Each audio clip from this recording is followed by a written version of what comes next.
Welcome back. Dan Schnur teaches politics at UC Berkeley and the University of Southern California. He's also a former GOP political consultant. So, Dan, what is your take on the safety and security issue that we heard throughout the Republican convention and Donald Trump's speech on Thursday night? There are two voter groups that Trump has been losing since the onset of the pandemic last spring, Conan. Those are seniors and suburbanites. And those are precisely the same two voter groups that are most susceptible to messaging on issues relating to public safety and law and order.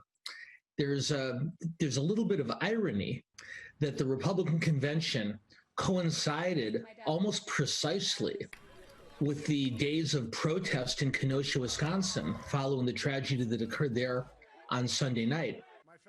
And while Donald Trump is still lagging badly in the polls, you could make the case that his last best hope is reframing that debate in a way that helps him with the voters he needs to win back.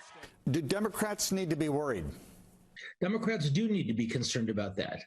I would say that Joe Biden's greatest challenge at this point is to avoid being tagged as quote unquote soft on crime by the Trump campaign.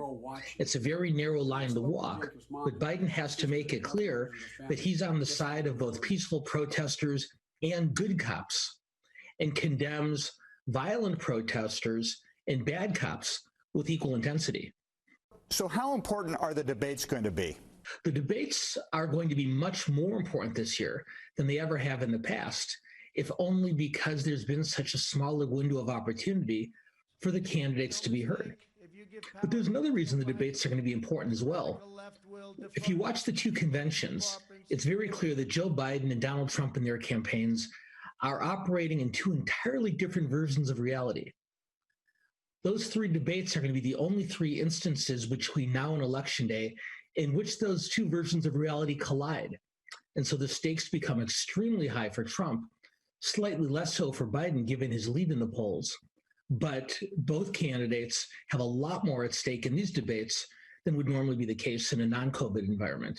What are the odds that we're going to get an announcement of a vaccine in October for COVID-19? It is a virtual certainty that Donald Trump will announce a vaccine or some type of major advancement in the fight against COVID in the last few weeks of election. What's much less certain is whether the voters will believe him or not. Public opinion polls show that particularly on the issues relating to the pandemic, the president is not seen as particularly credible. So the question is, will voters' skepticism about Trump's motives override all of our desperation for good news and for a vaccine? No way to predict that one either. Dan Schnur, professor of political science at USC and UC Berkeley, thanks very much for taking the time. NBC4's news conference program at 9 o'clock is preempted this week by NBC Sports. We will be back with that program on September 13th. I'm Conan Nolan. Thanks for joining us. We'll see you then.